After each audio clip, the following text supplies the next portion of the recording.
Hello and welcome back to this week's episode of the TF Cast. My name is Willis Stout. Hey, Grum here, and the date is June 8th, 2022, and we are here in the solarium. And I'm your host, Jacob Bases. Today with us, we have Shyboy, Tim, and Shelley of Shuffle Function at Kmsu. If you're in the area, you've certainly heard it at some point in your life because they've been on the air for 21 years. Tim, Shelley, give us a little rundown, or for someone who's not introduced to the show, tell them what they're about, what you're about over there at Shuffle Function. Oh. When we get listener feedback, they usually say one of two things. One is you play too much music, you should talk more. Or they say you talk too much, you should play more music. So I always just assume if everybody's angry that we're doing something right. Or on occasion they say, that's way too many kid songs in a row. Yeah. So then we'll break into a kid song hour. But yeah, we've been getting up at a ridiculous hour of the day for, 18 years for the morning show, and then we've been doing a nighttime show for 21 years. And it's just freeform radio, playing whatever we feel like, talking whatever is on the top of our brains. Playing our own music. Yeah. Don't have to follow a playlist. It's the best of radio, because not everybody gets to do that. Yeah, and it's the best 3 hours of our day. No, I feel like people should be appreciative of a kids' music hour, actually. I feel like the problem with kids' music is how repetitive it is. So any new exposure is a real blessing here. Yeah. Well, and we play Junior and the Soulettes have a song called Mama Loves Tequila. Yeah. Which is pretty much just that over and over. Junior's 10 years old, backed by all of his siblings who are probably down to 4 and playing tambourines, and they have this song, Mama Loves Tequila. So it's very, very good kids' music. Yeah, it's super fun. But not for everybody, apparently. I mean, as far as tequila-based children's songs are concerned, it's probably... Yeah, it's top tier. Yeah. If we're going back to those first early years, what was your introduction to KMSU like, and what was the original inspiration for the show? Oh, I'll start because I was kind of the person that started that. I graduated college, was not doing anything in my field, which was anthropology. It wasn't going on in school, so I was just working, but my professor had a show on KMSU. He was the jazz anthropologist for 25, 30 years, Mike Scullin. But I always loved the radio show This American Life with Ira Glass. I've been listening since they were on the air, and I thought, well, that'd be really fun to be an intern there. So I wanted to do that, and I thought it'd probably be a good idea if I knew how to work anything at a radio station. Knew anything how about to run radio. the boards and do something. And so I asked my advisor if I could just hang out with him and show me how to do that. And I don't think he ever showed me how to run the boards at all. Just hung out and listened to jazz, basically. Yeah, I just hung out while he was recording a show. And then at one point he said, you should do a radio show up here. And it was at a period of the time at KMSU where they were kind of in flux and they needed some hosts. So I thought, well, that would be fun. And I just started working at Barnes & Noble, and that's where I met Tim, even though we are just a year apart in school. And you knew my sister, but I never knew Tim until I worked with him at Barnes & Noble. And for some reason, I thought he would be good at that. But I didn't really know you that well. So I just asked you if you'd be interested in doing it. And he was like... One day I walk into the store and Shelley just says, hey, would you want to do a radio show? And I'd been waiting my entire life for someone to say those words to me. So I'm like, yes. It's like, how is this even being asked? So we just had to put together a demo CD, and I don't think anybody even listened to it. No. Does it exist? It does. I have it somewhere. I have a lot of misspellings on it, oddly. Horrifying errors on this thing. But, and it was Fred Vetti at the time, and so we just met with him. I remember the funny thing was he was like, well, you need to be prepared to do a radio show because it's 52 shows in a year. You can't just skip weeks at a time. And I was like, 52 shows? And Tim kicked me. I gave Shelley this look like, are you kidding me? You're going to blow this for me because you never considered that this is a weekly thing? But then it just kind of took off from there. We just started, we would just both love music, so we knew we'd play music a lot. Our first bunch of shows, we would meet before the show and talk for like an hour or two about what we were going to talk about in the show. Have a few beers because we were terrified. To loosen up. And then when the show came to make it, I think we would talk an entire hour, maybe 2 minutes, not all at the same time. Right. So it was. So this was during the period where the people that thought we talked too much really liked the show. Yeah, but so it's just kind of built from there, from then on. But we just kind of came along at the right time. And then over the years, we've been lucky enough because the first couple of years we were there, or first year we were there, nobody told us about pledge drives. So one actually happened and we didn't even participate. And then after that, we were like, we want to be a part of pledge drive. So that's when we started doing the 24-hour pledge drive, a go-go, where we're on the air for 24 hours. And this last one was the 20th year of doing that. But we had really early on a premium where people could pledge to be a program director for the day, and they would come on the show with their music and join us on the morning show. And from that, it's like we just kind of branched off with so many people who are up there now doing their shows. So that was a really fun way to get to know people and then get to know people who had really good taste in music. And then that's where like 12 or 15 people ended up with shows that are still on to this day. It seems like some of those shows are sort of like the farm league. Yeah. for KMSU. Yeah. Because we met so many great people that way. Yeah. So that was very nice. And also when we really started doing the morning shows when Jim Gully Gullickson started at KMSU. And he handled us so well by never saying no to any idea that we ever had, even if it was ridiculous. He'd always say, "Well, okay." Just let him see what Can you happens. give some examples of times where you believe you should have been said no to? We've had really pretty good luck. I don't think any of our ideas have spun horribly out of control. No. But like when we say, "Hey, could we bring this musician that nobody really knows who he is, and he's very mysterious, and his music is not improvised, everybody's favorite at all. He is very mysterious, and we don't really even know what his real name is. But can we bring him to Mankato? Bring him to Mankato for a show?" And he's like, "Oh, sure." Yeah. And that's how I wrote to Jandek and asked him if he'd come and play in Minnesota. Yeah. And first time ever in Minnesota was because of KMSU. So Gully would always say, yeah, sure. That's okay. Let's see if we do it. That's what college radio is for, isn't it? You know? Yeah, I think so, for sure. Yeah. But we're very lucky to have the opportunity. What does the music selection process look like? Either initially you mentioned that you'd have hour-long conversations about what you're going to talk about and then just talk for 2 minutes, but what does the music selection process look like? Do you each bring stuff to the table and kind of see how it goes? we both have our own music that we bring up. I mean, for me, I'm usually like on the drive up to the station, I'll think about like what would be a good first song, and then everything just kind of makes itself up after that. So, I mean, I feel like sometimes if I plan things too hard, it just sounds planned, whereas everything we do is pretty fly by the seat of your pants. So, I like at the beginning of a day, I couldn't even begin to tell you what I'd end up playing for the rest of the day, unless it's something like it's Prince's birthday and we just play it. I really don't know what I'm playing until a minute or two before the show starts. Yeah, cool. But I mean, that sounds good. All of our playlists are pretty much reflections of who we are and what we like. We never have played anything that we're not invested in musically. Our tagline is "Nobody plays fewer hits." Right. I love that. And we also will say we're taking requests, but if we like it, if we have it, and if we want to play it, I was wondering, what does your music discovery process look like? Do you listen through the week? Do you have certain times set aside? Is it just whatever you happen to hear walking down the street? Yeah, I think for me, a lot of it is pretty incidental. I listen to a lot of WFMU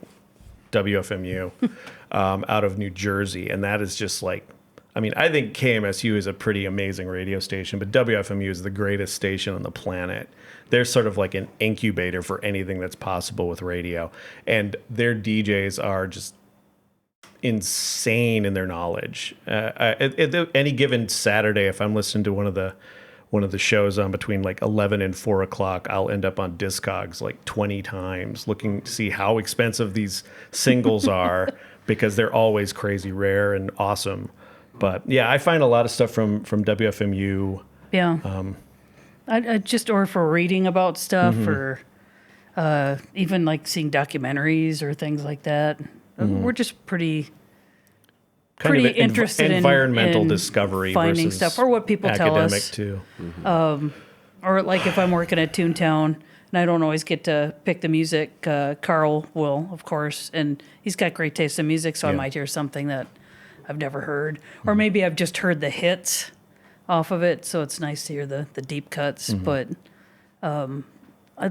we both do a lot of listening. Have you ever had any like hard, more firm themes or genres for the show, or has it always been sort of? We always just kind of across the play board? what we like, so we'll go all over the place, but we don't play a lot of like top 40, like current hits. In the early days when we just had to worry about 1 hour, sometimes we would say like, oh, let's just play garage music this day or Yeah. whatever, you know. Now on the morning show, I think it tends to like, if we go all in on something, a lot of times it's based around maybe a record label or a certain birthday. musician or something that we Yeah. really love, which is great because some of these musicians, like, I don't know. I mean, Prince is like such an obvious one because Minnesota and he's freaking Prince, but yesterday was his birthday. So it's just an excuse to really dig in because everybody knows the hits, but there's so much more out there. You know, he's putting stuff out for And this morning I 40 played years. a bunch of sound-alike records, which are groups that tried to sound like the original hits, which some of them are close, some of them aren't so good. Yeah. But they're very fun, and I collect those records, and I just got one over the weekend that I was excited Yeah. about, so I brought up a stuff bunch like of that, them. like kind of disposable culture stuff. Like we both really like Dora Hall, who Yeah. she was married to the guy that founded the Solo Cup company, and she wanted to be a performer. So he's like, okay, honey, I will fund your career to become a pop singer, and we'll sell your records only through Solo Cup packaging. So for like 30 years, you could order these records whenever you buy Solo Cups. And she's not highly regarded. She's not like a Barbra Streisand or somebody with just like a towering voice. Some of her stuff is not that strong, but Or in time. we really love it, and it's Yeah. super fun. I mean, she's like 60 and she's singing like 60s pop hits and and she had stuff. TV shows with TV like specials, all Rosie bankrolled Greer by her and- husband. Yeah. But it's so fun, and these are like, there's a guy, Judson Fountain, who did these radio dramas that are just, they call him the Ed Wood of radio drama, and they used to say people don't discover their records, they discover them under the record bins because they're so disposable. And that's kind of what Dora is. Yeah. You'll find these things everywhere. Nobody really wants them, but if you really spend time digging into them, you're going to find something really special. Because the Wrecking Crew played on some of her Yeah, records. the Wrecking Crew, like the legendary studio musicians who played on every hit record from like the 1962 to 75. Yeah, with the Beach Boys Right. and Simon and Garfunkel and Glenn Campbell Yeah. was a Wrecking Crew, and so he What was was the quite rich. question? No. What kind of music do we play? Oh, yeah. You mentioned that Shelley. You mentioned that you were graduated with an anthropology degree, and it's hard not to like see musical discovery as kind of a very accessible form of anthropology every day. How has that changed in the last 10, 12 years when everything is now available? Sure, because when we first started doing the show, I was convinced like there was no good music being made unless my favorite bands were putting out a new album, and that was like the stupidest way you could ever possibly think about it. But back then there wasn't the internet so much, and radio around here was only playing the hits, so finding good music wasn't that easy. So that's why I think I felt that way. Then when I started at the station, one thing about doing a radio show is it makes you feel like, at least in your mind, I should spend a lot of money on buying records. Yeah. I should try stuff that I don't necessarily know, but it's for the good of the show. Seems logical. It's the great enabler. Yeah. And so I think it think when we first started, it was hard to find music. And then after a little while, I was a music director up there. So I would get, because they used to send stations CDs, and we'd get probably 50 CDs a week. And I would make a point of listening to everything. And if I didn't like it to play in our show, I'd get it to somebody who would. But people don't really do that anymore. And even sending digital downloads doesn't happen hardly at all anymore. Mm-hmm. So you got to look a little bit harder, but at the same time, it's still out there. You just, I think you just really have to make an effort to look and to try stuff that you might not like, but you might find something that you really like. And I always wanted to, it's hard to, because there's genres that I haven't liked, but over the years, like I changed my mind on that, because when I was young, I always said country music. I worked with people that only played country music, and it was just like, I can't stand country music. And, that's changed a lot for me. I like old country. I don't like new country, but I do like old country a lot, and some of that stuff's amazing. So that's changed. I even, it's being willing to change your mind on some of your hard, fast rules about music is a good idea. Mm-hmm. Mm. Yeah, I guess kind of the root of that question for me was like, how do you dig in like the digital era in comparison? Because like I remember growing up having to like I would go to the library and rent a record, or I would go to the store and I'd have $20 and I could buy two. Sure, yeah. And then you had to sit with that music for X amount of time. And I struggle currently when I'm trying to discover new music to like not like to listen to the whole song or the whole album, or not kind of like fall for the like what is immediately fulfilling my gratitude gland or whatever that is. I think that's no, that's a medical term. I think that's hard though, because when I was trying to listen to all the music that was coming to the station, I mean, it sounds horrible. I wouldn't listen to just one song and go, oh, that's not great. I would at least listen to 4 or 5 of them and give them a shot, because sometimes there's songs you just don't like, but then there's some real gems. But at the same time, I kind of feel like over the years I've trained my ear enough to know like if I'm gonna like it, I can figure that out pretty fast. So I don't know.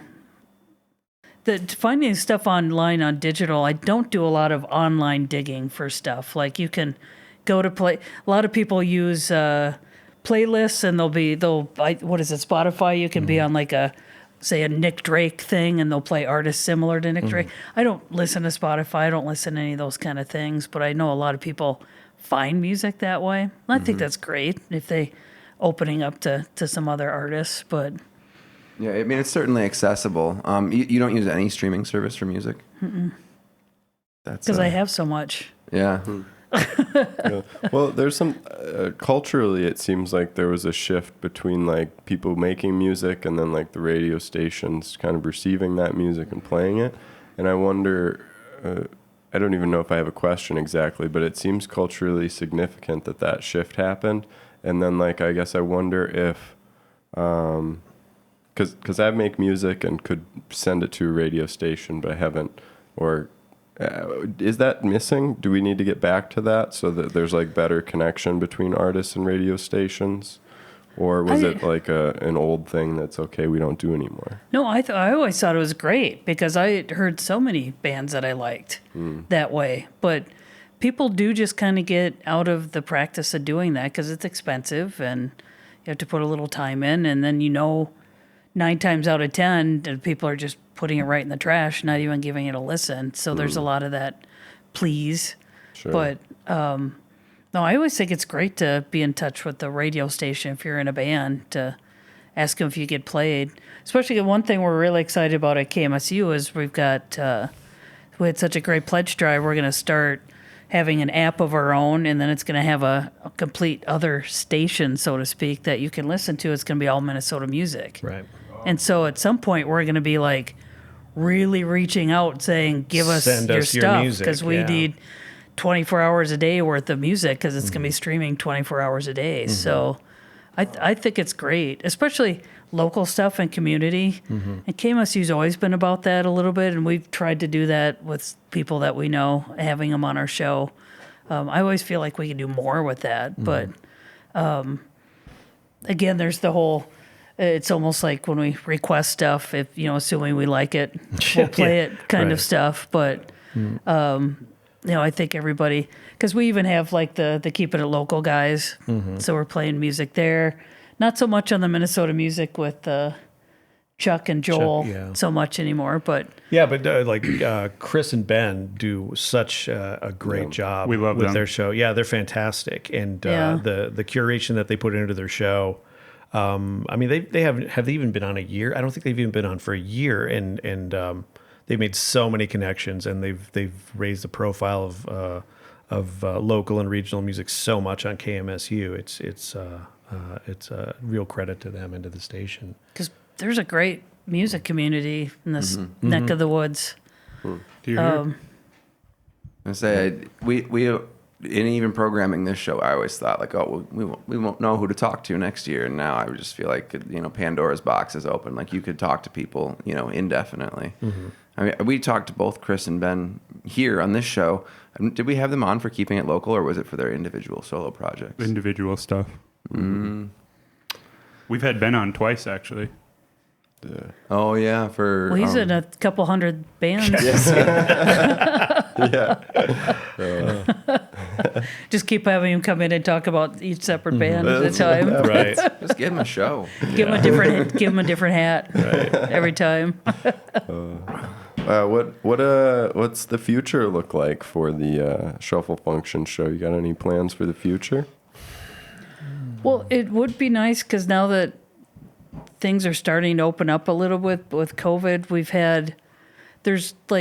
have lists that we call unobtainable lists that we've always Our tried list of unobtainable goals. to do. And we've actually managed to do some of them, but we've always had we've always wanted Paul Westerberg to come and do a show in Mankato. I don't know if that's ever That going to will never happen. happen. But there are some artists that we really like that we would like to have them come to town. And we almost had one happen, but then with COVID, kind of got shut down. So I'd like to do some more of those kind of shows, listener appreciation shows. So they're free, but they're bringing in some amazing musicians. We have our Grindfu Cinema film series. We do. Yeah, that's that just finally started up. back up again too. So we have, After 2 years off from that, but we have monthly free double features on campus, and the last Saturday of the month. last Saturday of the through month, October. Right? Yep. I'm unfamiliar. What is it's Kung Fu movies? No, well, it's a combination of grindhouse and kung fu into grindfu. It's all kinds of different things. We play a lot of campy stuff, a lot of cult things, but we also have Academy Award winners and things of that nature. Yeah, we've been doing that for 10 or 12 years. 12 years, I want to say. Because the one coming up at the end of this month, we're showing Sucker Punch and Overlord. Yeah. So get your fights on. Right. But then like last month we showed a double feature of movies intended to scare people out of playing Dungeons and Dragons. But it just makes it look really awesome. So Yeah, if you haven't seen Dark Dungeons, seek that out. We showed that in Mazes and Monsters. yeah. They're amazing. Mazes and Monsters as Tom Hanks. Yeah, I'm surprised you haven't seen that one. When does that project happen? You mentioned is weekly, bi-weekly? The last Saturday of each month. Right. So the one coming up is on the 25th, Yep. I believe. But, Yep. And then we do in October a big Halloween themed one. Right. Yeah, with costumes, and we have a woman that has been making custom cakes for it. They're usually really grotesque and sculptural. I think she's been on the show, Amber Ray. Oh yeah, Oh yeah, we She have makes Amber. just Yeah. and amazing. she's just incredible. Because she doesn't make the cakes anymore, but she, that's how I got to know her. We were both working at the same place baking, and her cakes are just amazing. Yeah. They would be, if they were on television, she'd be famous. They're so amazing. So we always have her do a theme cake for that. Like when we showed The Exorcist, she made Reagan and the head rotated and vomited. Vomit came out. No, it was a motorized cake. Which was There. like, yeah. We had a Herschel Garden Lewis triple feature with Blood Feast 2000 Maniacs and Color Me Blood Red, and she had this arm, and there's like it was like a kettle full of body parts, and then there was a heart next to it, and if you cut into the heart, it bled all over the table. What was the one for the tingler with the hand coming out of the blood-filled bathtub? Oh yeah, and then there was a heart pump to it There's or a something. heart. Yeah, I don't. So the remember tingler, Yeah, that's right. The tingler moved. creature actually moved. Yeah. They're ridiculously elaborate. They just get more elaborate every year, but it's such a fun. My addition favorite to one it. she did was a full bust of Bigfoot when we showed Yeah. Legend of Boggy Creek and Bigfoot, and I can't remember In search the other. of Loch Ness Monster, Yeah. Bigfoot, and Yeti. That's a lot of fun. We love Halloween. Yeah. We do all October. We do all Halloween on the morning show. Yep. Do you have any memories or stories that are associated with the show that like are just meaningful to you or that you'd like to share with the audience? Oh, You know, when I lot. think of it, there's three things. One, Jandek, which we usually cover. We've already kind of covered. in fact, we saw Dave Perrin this morning, and Yeah. he said, when I was on their show, I never mentioned Jandek. So I mentioned Jandek because Dave helped us Yeah. a lot with putting that show together. And whenever Dave and Shelley and myself are in a room, no matter what, this is 10 years ago that concert went on, at some point we will start freaking out that thing even happened and just start talking about it, rehashing the whole experience in our head because it was just so like life altering for us. It was like a spiritual experience. It really was. It's hard to explain to anybody who had never met Jandek or Sterling, his real name, but I have met few people, and I don't think I've met anybody like him, and he's the only person I've been around where time didn't exist. Yeah. It was very strange, but like you didn't worry about what time it was. Everything just happened, and that when we first met him, we were very anxious because you can't even call him by his name. You have to call him a representative of Corwood Industries, and there's just all this mystery around him. And so we're picking him up at the airport and not knowing how to talk to him. And we quickly found out, like, oh, he's going to talk to us. He's not going to just sit in the car and be strange. But we had an inside connection. Somebody who had booked a show in Texas. Said that he's a really big beer aficionado. Right. So And we stopped and picked up a bunch of craft beers on the way. And when we were loading his gear into the trunk, he's like, hello. He said, what's this here? Yeah, because he saw there's a ton of beer there. So we had a crate of beer. So we're driving back to Cato, and he's telling us these stories, and we can't believe he's telling us these stories because nobody knows anything about Jandek, and we're hearing everything.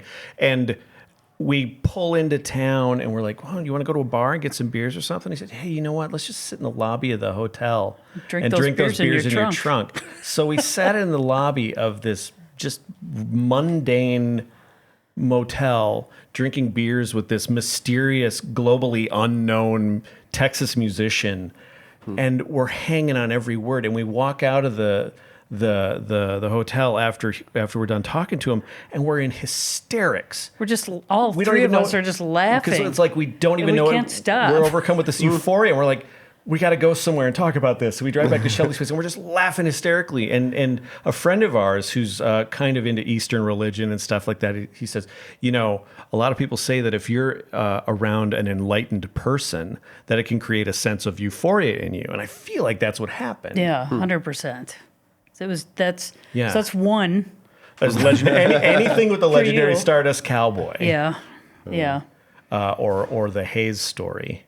yeah. Oh, the Hayes story. Yeah, we're so fortunate that we've had, because again, having a radio show gives you an excuse to reach out to people that you admire, and sometimes they actually will write back or get involved. And that happened with The Ledge. That's happened with They Might Be Giants over the years. Right. And other musicians that we've had come on. And the Ledge is just somebody that we wrote to super early on in the show, and the legendary Stardust Cowboy, and he wrote back to us, and now he's kind of like our grandpa. Our super eccentric grandfather. Yeah. He calls us every morning from work. Yeah. Just to read us the New York Times obituary. If there's a tornado warning, he'll call and say, "There's a tornado warning. Get in the cellar." He lives in San Jose, California, but he'll call us up and say, I saw on the Weather Channel that there's tornado warnings. You and Tim should get in the basement. Yeah. And he used to race my mom when my mom was still Yeah. alive. It was a competition Did I between- call before your mom? But they're actually making a documentary out of the guy who did the Devil and Daniel Johnston documentary. They're finishing up a documentary on him right now. Yeah. Which will hopefully be out by next year. And then, this guy that has wanted success his entire life is going to find out what it's like when suddenly everybody knows who he is. So I hope he's ready for it. Yeah. Yeah. I hope so too, but it'll be amazing. Yeah. And then the Hayes story was just crazy because I was going up to the Twin Cities or something and stopped at Cheapos in the cities and was looking for records, and this woman came in with like 12 crates of records and said, can I sell these? And the guy looked at him and said, yeah, we don't want these. And she was like, okay, well, what can I do with them?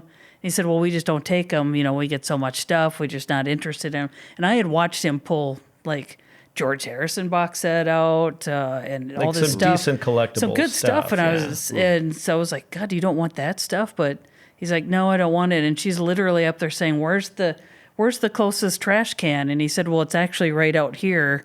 And so she was starting to haul stuff to the trash. And I said, I would take those records if you don't want them.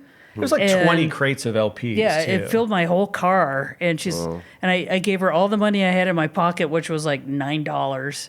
And she was just happy to be rid of them because they were a friend of hers who died, and she didn't want them and didn't want to collect them or didn't want it.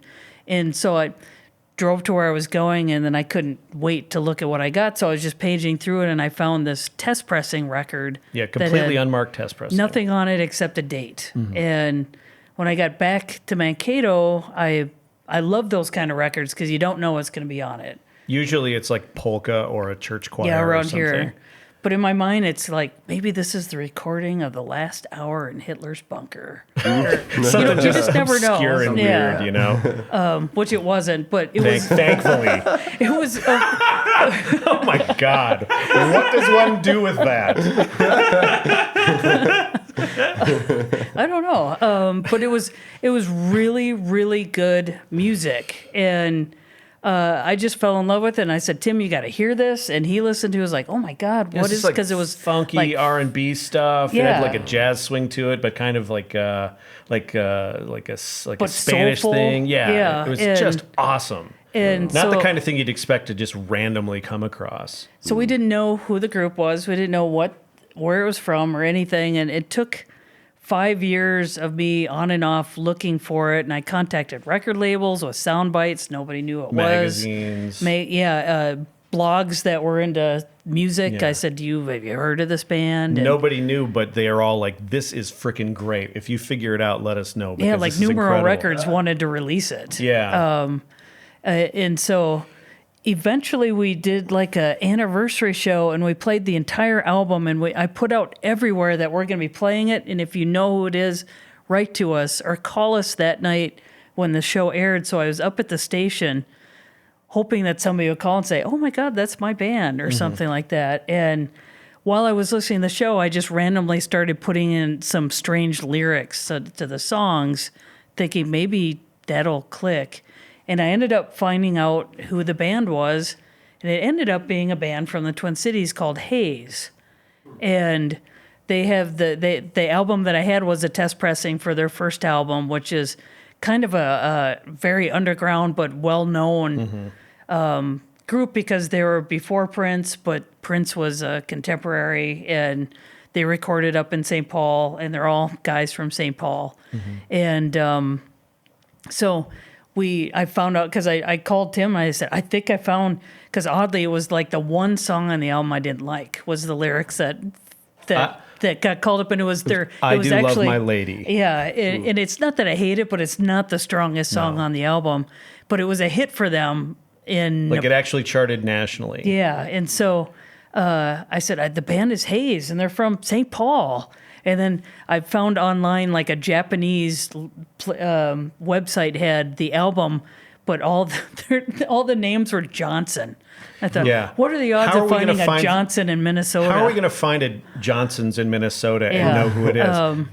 But fortunately, we had put something on our blog, and a wife member of the band doing like a vanity search and found our blog and said, my husband was in that band. Would you like to meet everybody? And it ended up we got to not only meet them, but kind of become like family. And we did a big radio special on it. We interviewed all the band and they told their story, they have a crazy story. It was I remember that now. Yeah, it was great. We Yeah. did it was like their oral history, you know, rags to not quite riches to promise to total heartbreak. Classic record industry story. These guys worked hard and they toured everywhere and they had so many opportunities where things went south and it was just heartbroken. And by the time the band ended, a lot of them just like, I can't play music anymore. This has been too much. Although Sonny Knight was in that group, Yeah, and Sonny Sonny Knight. Knight ended up having quite a bit of fame Right. before he just passed away. But so we got to know the band, and then the City Pages did a big article on it, and then it ended up that people at Google found the article, and I got a phone call saying, would you want to be in a commercial for Google? Because it says in the article that you found the search by doing a Google search. And I said, I did. Yeah. So Sure, I'll be in a commercial for Google. so we ended up being in, they came and filmed for a week, us doing stuff at the station and then and talking about the story and things like that. And like big, like a whole Google unit. It was a a famous film- director. full-on film and crew, So it was yeah. crazy to have like 4 or 5 cameras in your car when you're driving to the radio station in the morning. But But then, like, the climax of the whole thing is we went up to First Avenue. they rented rented out First First- Avenue. They interviewed the band members in the 7th Street entry, and then the band played for the first time in 40 years in the entry, Yeah. and we were the audience. and they even and they brought up even It like was so sick. one of the band members who was in Florida. They brought him up, so we got to meet him too. Yeah. And then Prince's producer, because he was part of one of their producers, Oh, was there. I cannot remember his and name. So it was just a crazy turn of events. And then sadly, one of the band members didn't sign off on it because he wanted $1 million for Google to use their money, because he said, you Their have $1 music. million Yeah. to use their music. And so this whole like wonderful experience never The commercial never got aired. aired. It was going to show in front of like movies and things, and Yeah. never got aired. But it was fun they actually pulled us up on the stage for one of the songs, because we know all the words because we've been listening to them for years. And I am And not a dancer. so- And so somewhere in Google, in their like basement, there's video evidence of how much I am not a dancer. Or me, because we're sitting up there going like this. It's just ridiculous. Because we wow. were down in the stage and we're singing the songs to them, and they're like, "Oh my god, I can't believe you know all the words." Yeah, so we're out there singing Bad Harmony with Hayes, who, by the way, they hadn't played in 40 years, and they were freaking tight. Yeah. And dancing very badly. So, But it was I mean, amazing. odds are strong they wouldn't have used the dancing footage into the commercial anyway because they wanted to be successful. But God no. yeah, Wow. anyway. But that was amazing. yeah, And that wouldn't have happened if it weren't for having a radio show, no. because I probably wouldn't have gotten all those Well, records. I wouldn't have was been- thinking about that whole experience too, how crazy the whole thing got with the commercial and all of that. And like if it would have been the one day that you slept late, you wouldn't have been at Cheapo. Yeah. Or if you would have hit construction or a red light, those things would have been in the dumpster, and none of that stuff ever would have happened. Or Cheapo would have bought the records. Yeah, right. Yeah. Yeah. Definitely don't leave those records on the side of the street, people. No. No. Call Shelley. Yeah, they're mostly Elton John's greatest hits. Yeah, this is true. This is very, very true. One time, Carl had like a bunch of free educational records, so I grabbed a bunch of those. I was like, one day I'll sample these. Still haven't. You got to find the one about, this is the story about Sammy. His father sent him out to buy bread. Oh yeah. That's a good but one. there's like what's the group? Free design. The Free Designer Yeah. on a lot of those early educational records. Okay, cool. And they're amazing. Cool. Yeah, so sometimes they're worth. There's 'cause one that I have on we my like watch the weird list. stuff too. Yeah. Like our outsider musicians. Right. We like to play a lot of that on our show. There's one Classroom album I have on my watch list on Discogs that pops up every once in a while. And it's notable because Nick Drake played guitar on it. Oh. But that's also why the thing sells for like $600. So these alerts just pop up to show me how poor I am, basically. Are those like music educational things? Like it's a song that teaches you Yeah, something? or like head, shoulders, knees, and toes, or they'll sure. get you moving or whatever. I suppose back then they had to just, contact studio musicians like anyone else would have. Like there wasn't, I don't, there's like, as many DIY studios when everything was so, built out in order to actually make a record. Yeah, it was a whole thing where now you do it in your living room, but yeah. I don't know. Yeah, because we're always fascinated by the strange. Even when I'm buying records or something, if I'm more attracted to records, I don't know what they are. It's like, oh, I should probably look at this. Yep. And that's still a regular occurrence, even working at a record store. Oh, you just- 100% now, yeah. I'm very good at picking out the 45s that are probably worth a little something. I've learned that skill. Because you don't recognize it. It's a weird label, strange label. But, yeah, those are fun to listen to, though, too. Yeah. But, I don't know. What else do we have for the future of Shuffle Function? Just keep on? Yeah. Keep on keeping on? Set the clock for daylight savings time. There's that. I don't know. We're Yeah, I just...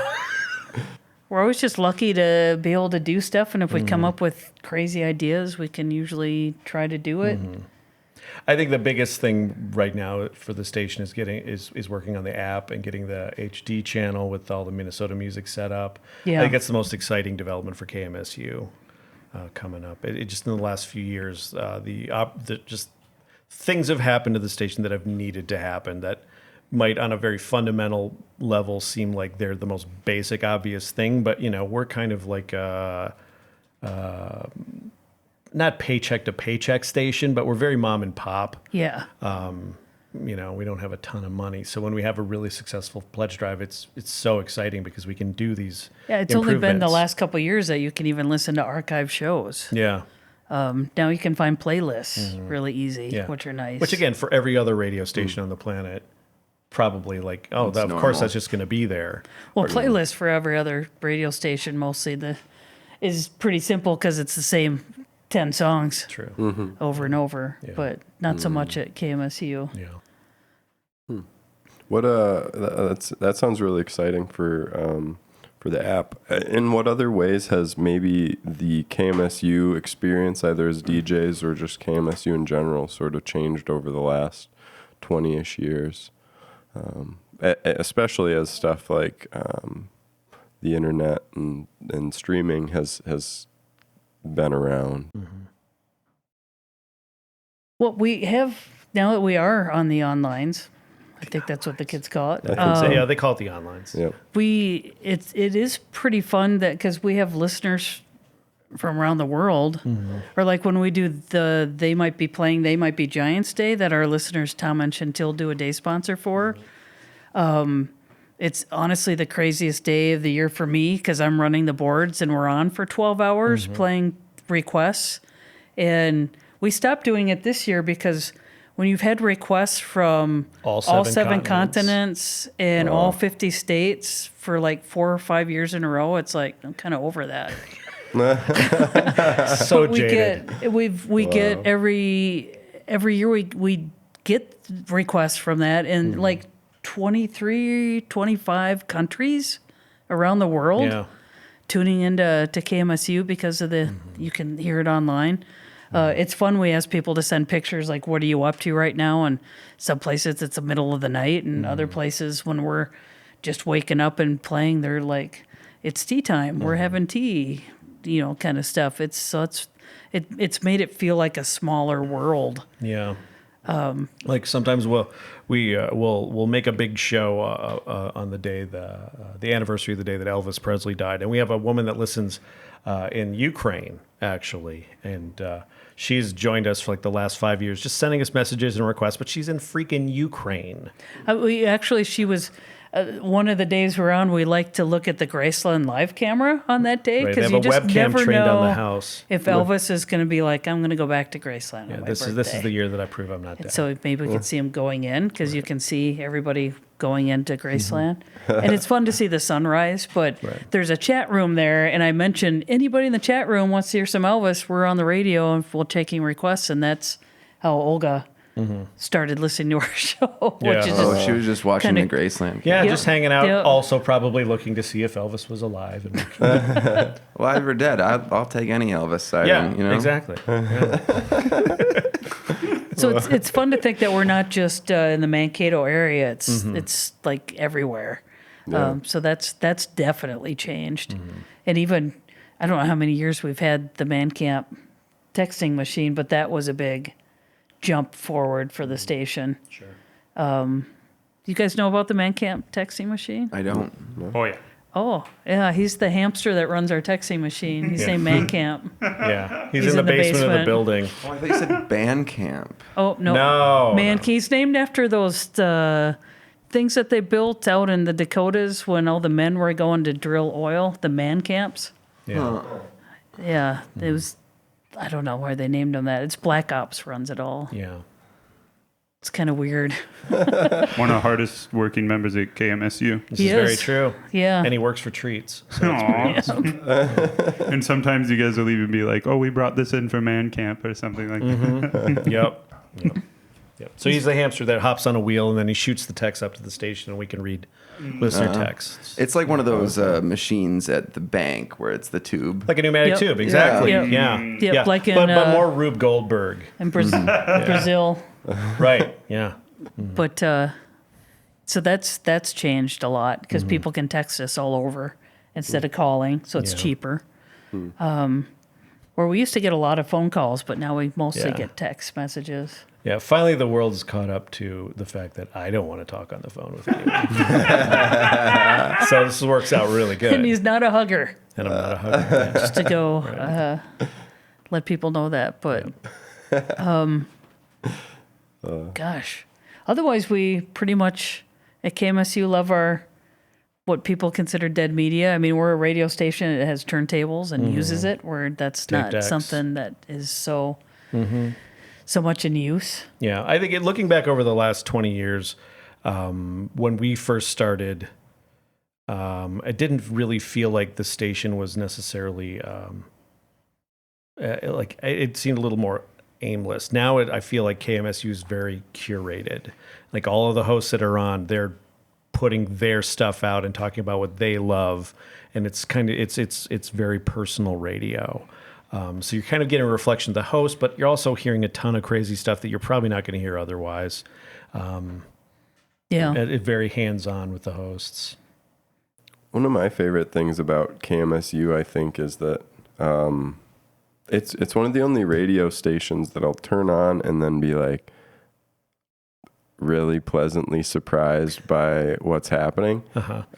Like not at all what I would have expected, and totally great for whatever situation. I just turned the radio on, and I guess like having streaming and having access to all the music you need at a moment's notice, like the other thing is important too, is like being able to get unsuspecting joy from a station. So I love that, and I think that the hosts have a lot to do with that. You know, you kind of catch somebody in their favorite like jazz hour, or with an interesting curated selection, for sure. or I'll turn it on and half my friends will be on there like singing or something.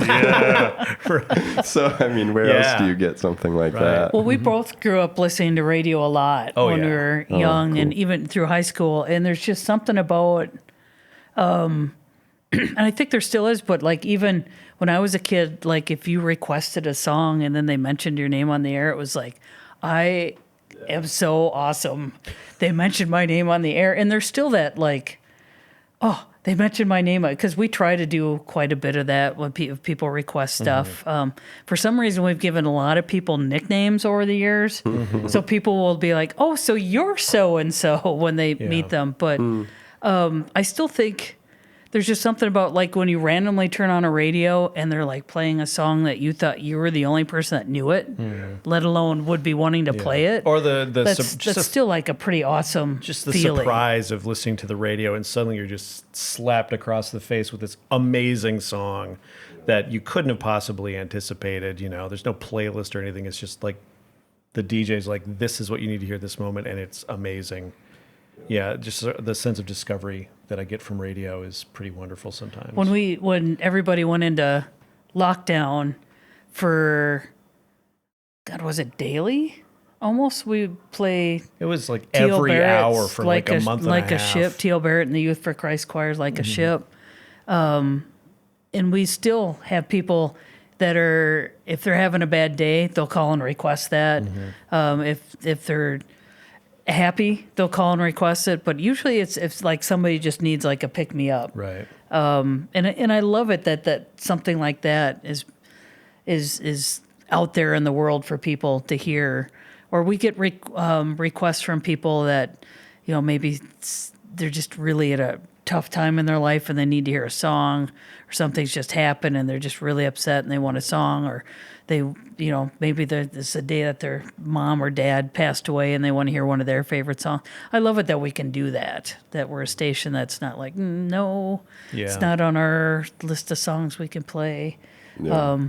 I love it Or when even we just can do grieving with our listeners. I think about like when 2016, like so much bad stuff happened in 2016. Not to mention the fact that David Bowie died, Prince died, Lou Reed died, and you're just like, people are just devastated. But we're a bunch of music geeks. They're a bunch of music geeks, and we just kind of worked through it all together, and grieved together, and enjoyed the music. And I don't know, the community of KMSU is just such a wonderful thing.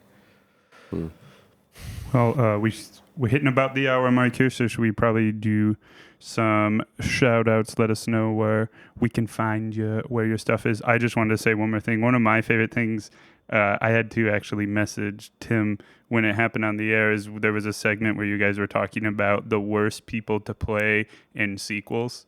I remember one person had said Con Air 2, but with Mr. Bean. Yes. And God, I would watch that. Yeah, right. I Totally. texted Tim and I was like, Face Off 2, but with Norm Macdonald and Gene Levy. Yes. Yes. But I just love that. But, Oh my God. yeah, I love Eugene listening to you Levy. guys' radio and would. little things like that you don't see on TV or even on like YouTube or something like that, just because there's not as much like dead air that can happen or anything Sure. like that. And where can we find you? What are you doing? Is there anything besides Self-Will Function you would like us to check out? Well, we're on from 6 to 9 in the morning, Monday through Friday on 89.7 FM or 91.3 FM in Austin. You can also stream us kmsu.org or ask your smart speaker to play KMSU. You can find our show stuff at our rarely updated blog, shufflefunction.blogspot.com, but we're also on Facebook and Instagram. Or kmsu.org. If you go to kmsu.org, you can find playlists and 2 weeks worth of archived shows. Anything else we want to plug?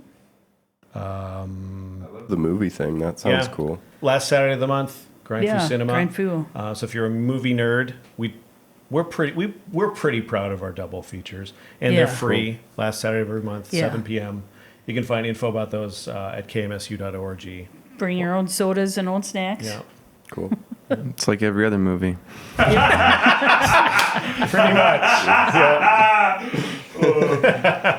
And I would say if you're out there and you're listening and you are part of something that you think people should know about, try to reach out to us. We're always happy to have, like this morning, we had Jen from the Coffee Hag on to talk about the Riverfront Art Fair. We just had her on here. Yeah, so it was great. Yeah, and we're like to have you guys are a big part of the comedy scene that's starting in Mankato, so always want to hype the comedy nights down at the Circle on Wednesday nights. There's just so much cool stuff going on in this neck of the woods. Yep. Get out and try it, everybody. For sure. You might like it. Yes. Well, thank you for joining us today. It was great to chat with you both. And thanks for having us, you guys. Thanks for being on the podcast. Yeah, and request music through ManCamp, 507-389-5678. And if we have it and we want to play it. Cool.